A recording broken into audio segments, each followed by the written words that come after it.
চোখেতে তাকিয়ে নিজেকে আমি থাকি না আমাতে মগ্নতা ছুঁয়ে যা কিভাবে ভালোবাসা আমি তোমার কাছে ডাকি তাকিয়ে দেখে অবাক হয়ে তোমাকে দেখি।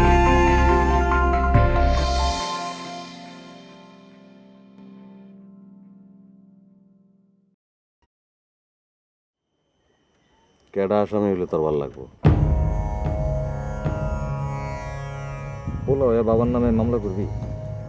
এটা বাপ ছেলের ব্যাপার না। আমি থানায় যাবো, গিয়া ওসিরে পুরা ঘটনা খুলে কমু, তারপরে যারে আসামি করার দরকার সে আসামি করবো। কিন্তু শুন, আমি কই কি কি মানে কোষ তো আমাকে রক্তের সম্পর্কের কেউ না। কেমনে গুলি এই কথাটা? আরে বেটা 24 ঘন্টার মধ্যে 14 ঘন্টা আমাকে লগে থাকে। রক্তের সম্পর্কে কেউ থাকে 14 ঘন্টা? রক্তের সম্পর্ক বড় হয়ে গেল। এই রিক্সা ঘুরাও।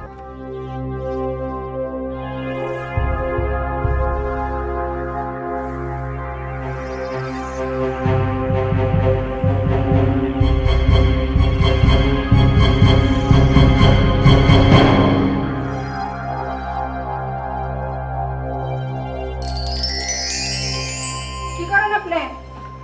আমি ঘুমাইতে আছি। হ্যাঁ, আমি ঘুমাচ্ছি। কি কোন? ঘুমাইতেছেন? আমি তো দেখতেছি আপনি বই পড়তেছেন। আরে আপনি যা দেখেন তা তো ভুলও হতে পারে নাকি? ভুল হইতে পারে? এসব আপনি কি কইতেছেন? আমি জলজন্ত দেখতেছি আপনি বই পড়তেছেন আর আপনি কইতেছেন ঘুমাইতেছেন। আচ্ছা, আপনি যদি ঘুমাইতেন তাহলে কি আপনি আমার সাথে এইভাবে কথা বলতে পারতেন? আমি পারি। ও আল্লাহ, কি তাজ্জব কথা! তাজ্জব কথা না, টুলু কথা, সত্য কথা, সত্য কথা। আচ্ছা, আমি আপনার কথা মানলাম। এখন ঘুম থেকে উঠে দেখান তো। আমি এখন তো ঘুম থেকে উঠতে পারবো না। আমি এই যে ঘুমাইছি, ঘুমাচ্ছি আমি, এতে আমি খুব মজা পাইতে আছি। আমার খুব মজা লাগতে আছে, আরাম লাগতে আছে। আরাম সুইটা যাইবো, উঠায়া গুড়গুড়া করে লাইবো। রত্না পারে তো চিনেন না, হ্যাঁ যে মানুষ যে শুনবা আকাম একটা লোক আর বোনের বাড়িতে উঠছে, খায় দায় ঘুমায় ঘুরে আর বই পড়ে, তখনই কিন্তু একটা ঘটনা ঘটায় লাগবে। এতে আমার কিছু হইবে না। আমার কোনো ধরনের কোনো ক্ষতি হইবে না, বুঝছেন? শেফা নাকি আপনার নাম? কি শেফাই তো নাকি? ওই আমি অন্য কোনো ঠিকানায়, অন্য কোনো বাড়িতে, অন্য কোনো গ্রামে চলে যাব। কেন, আপনি কি কোনো কাম করতে পারেন না? ওইটাই তো, ওই কামই তো এককালে আমার খুবই অপছন্দের। এককালে বিরক্তিকর জিনিস ওই কাম। আমি শুধু খালি খাবো, খালি গুজে বেড়াবো আর ঘুমাবো, বুঝলেন? ব্যাস এই তো জীবন। এসছে ভালো আপনি মইরা যান। যত সব। এটা সময় হলে যাবো, মানে সমস্যা নেই।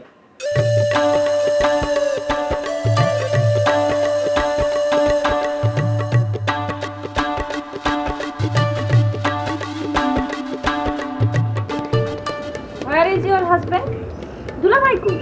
এতক্ষণ ধরে আসলাম, একবারও তারে দেখলাম না। কে কি আর একটা দুটো কাজ করে নাকি? কখন কোন কাজে জড়ায় যায় তার কোনো ঠিক আছে? তারপরেও দুলাভাই এখন কোথায় থাকতে পারে বলে তোমার মনে হয়? Can you imagine? কোথায় থাকবে আর? আছে তার আড্ডাখানায়, এক গাদা পোলাপাই নিয়ে আড্ডা দেয়। জিজ্ঞেস করলে কইব ওটা নাকি তার অফিস। ও, তাহলে খাওয়াটা শেষ করেই দুলাভাইয়ের আড্ডাখানা থেকে একবার ঘুরে আসি, আই মিন ট্রাভেল করে আসি। খবরদার, সাবধান, ওই লোকের ধারে কাছে তুই যাবি না। দুলাভাইয়ের কথা বলতে এরকম সাপের মতো ফোঁস করে উঠলা কেন? আমি তো তার শালি, আর শালি কেন দুলাভাইয়ের কাছে যেতে পারবে না? আপা, রান্না বান্না হয়ে গেছে। আচ্ছা ঠিক আছে,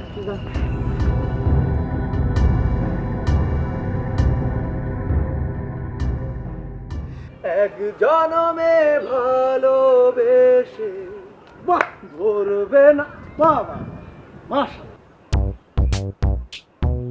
তোমার গানের গলা শুনে আমার প্রাণটা জোড়াই গেল। Thank you friend. ফ্যানের মানে বুঝো? অফকোর্স, ফ্যান মানে কি এটা আমি কেন বুঝবো না? আমার সম্পর্কে এত বাজে ধারণা নিয়ে তুমি চলো, very sad and very bad. আরে ফ্যান মানে হলো পাখা, অর্থাৎ যে পাখা দিয়ে আমরা শরীরে বাতাস লাগাই। এই এই ডোন্ট লাফিং সাফিং, ফ্যানের মধ্যে কিন্তু আবার পার্থক্য আছে।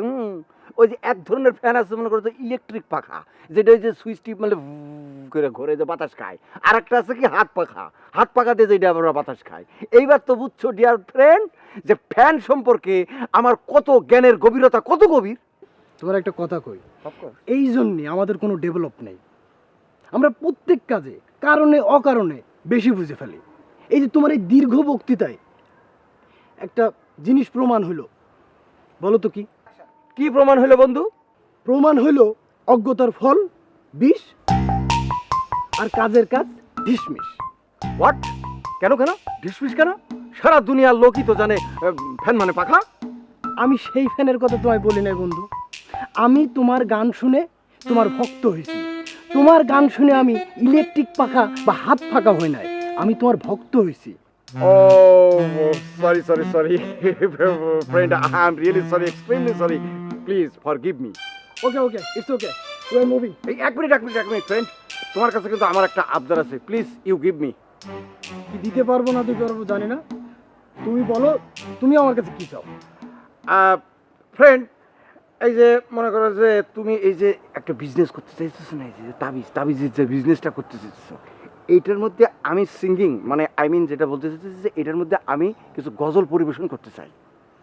মানে তুমি একাই বিজনেসটা করবা, বিজনেসের মালিক তো তুমি, কিন্তু তুমি সব কাজ করবা এটা তো ঠিক না। আর তাছাড়া তুমি হচ্ছে ব্যবসার মালিক, তোমাকে তো সব কিছু করলে চলবে না। তুমি চুপচাপ বসে থাকবা, আর যা যা করা সব আমরাই করবো। My dear friend, your talking not bad. আমার ভিতরে একটা উস্তাদ ভাব রাখা দরকার।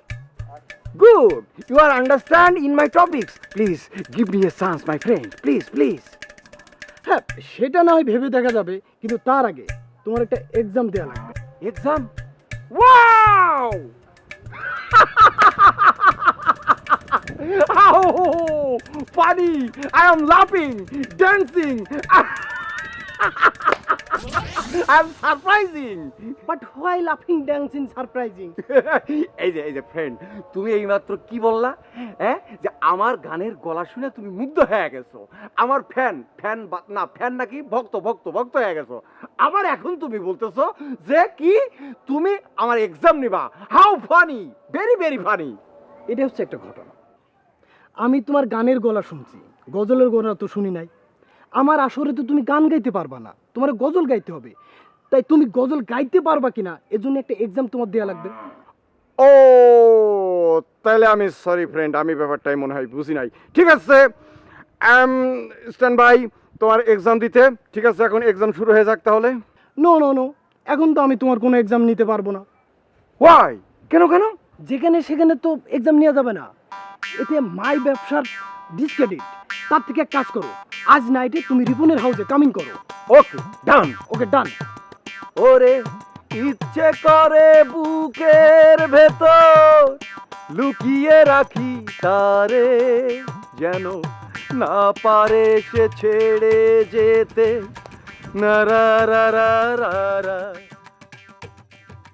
ঘটনার মধ্যে অনেক প্যাঁচ গোছাতে চেয়ারম্যান সাহেব। আচ্ছা, আপনার ধারণা কি এর সাথে কে বা কারা জড়িত? আমার ধারণা দিয়া কিছু হবে না। আপনি চুলচেলা বিশ্লেষণ কইরা তারপর একটা ব্যবস্থা নেন। আচ্ছা, আপনি বলতেছেন আপনার ছেলের বন্ধু হইতেছে ওই নিতাই ঘোষ না নিমাই ঘোষ, কোনটা? জি, আমার ছেলের বন্ধু, কিন্তু বিষয়টা নারী গঠিত। নারী গঠিত? আই মিন, ওই নিমাই ঘোষের সাথে কোনো নারীর অবৈধ সম্পর্ক আছে? না, তা না। ঘটনার সূত্রপাত আমাকে রবিশঙ্করের মেয়ে ভগবতী, ওই যে পালপাড়ার প্রদীপ পালের ছেলে রতন পাল, ওই ছেলেটা ভগবতীরে ইফটিজিং করত। কথাটা আমার কানে আসার পর আমি রতন পালের ডাইকে আইনা ধমকটাও উঠিছি। তারপর থেকে সে গা ঢাকা দিছে। বাপ ছাড়া ভগবতীর আর কেউ নাই। বাপটাও নেশাখোর, সারাক্ষণ ওই তারিখানা পড়ে থাকে। এই সুযোগে রতন পাল ভগবতীর বাড়ি ঘরে গিয়া ডিস্টার্ব শুরু করছে। এত বড় একটা ঘটনা আপনি আমার আগে থেকে জানাবেন না? আপনি জানেন ইফটিজিং কত বড় স্ট্রং একটা কেস? আমি ওই শালা বেটার ধৈর্য আই না একদম 14 শিখের ভিতরে ঢুকাই রাখতাম তো। আসলে ভাবলাম যুবক ছেলে পেলে যুবক বয়সে এরকম কিছু একটু করে, তাই ভাবলাম এত বড় শাস্তি না দিয়া ধমক টমক দিয়া যদি ওরে শুধরাই নেওয়া যায়। ও হ্যাঁ, পালপাড়া রতন পাল, পিতা প্রদীপ পাল। হ্যাঁ, মেয়েটার নাম যেন কি বললেন? রবিশঙ্করের মেয়ে ভগবতী। ভগবতী না? ভগবতী, পিতা রবিশঙ্কর। হ্যাঁ, তারপরে? এরপর ওই রতন পাল আরো ডিস্টার্ব শুরু করলো। ভগবতীর বাপ আমার কাছে এসে কান্নাকাটি করলো, বলল ওই ভাঙা ঘরে মেয়ের নিয়ে থাকতে পারতেছে না, সাহস পাইতেছে না, আমার কাছে একটা আশ্রয় চাইল। আমি রবিশঙ্কর রে আর ভগবতীরে আমার ভবের হাটের বাড়িতে আশ্রয় দিলাম। এই সুযোগে ওই রতন পাল আমার বিরুদ্ধে গ্রামে আজে বাজে কথা রটানো শুরু করল। ওই ছেলে তো দেখতেছি অনেক বড় ডেঞ্জারাস ছেলে। ডেঞ্জারাস ছেলে না হলে কি আমারে এত বড় বিপদে ফেলতে পারে? তারপর কি হলো চেয়ারম্যান সাহেব বলেন? তারপর ওই ছেলে আমার বাড়িতে গিয়ে আমার বউরে, আমার সন্তানরে, সুমনরে বুঝাইল, বলল যে আমি নাকি ওরে ধমক টমক দিয়া ভগবতীরে ভয় দেখাইয়া ওর বাবারে টাকা পয়সা দিয়া আমার বাড়িতে আশ্রয় দিছি, আমার বাড়িটা ওর নামে লিখে দেবো এবং আমি তারে বিয়ে করব। কিন্তু আসল ঘটনা হইল ভিন্ন। ভগবতী ওই ছেলেরে ঘৃণা করে,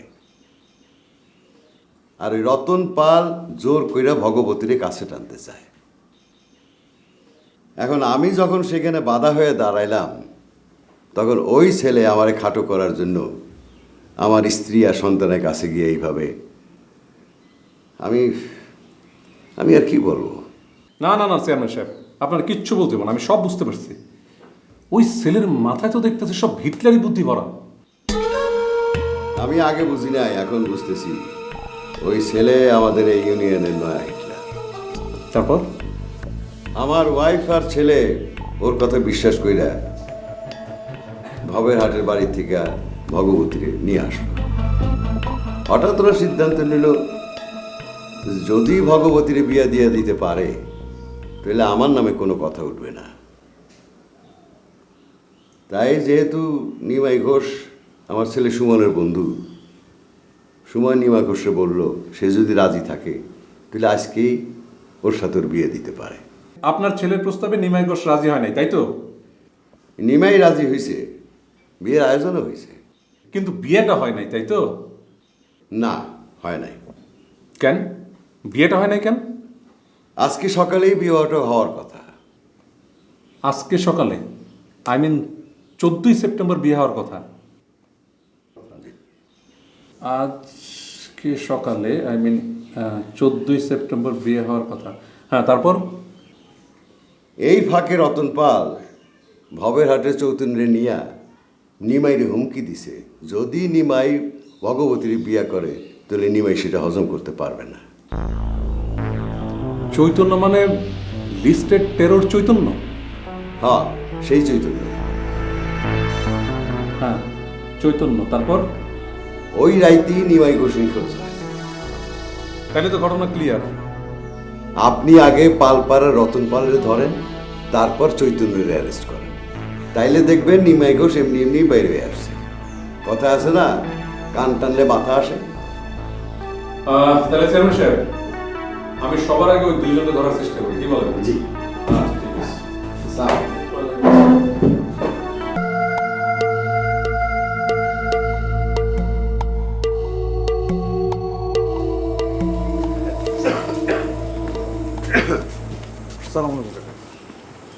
ওয়ালাইকুম আসসালাম।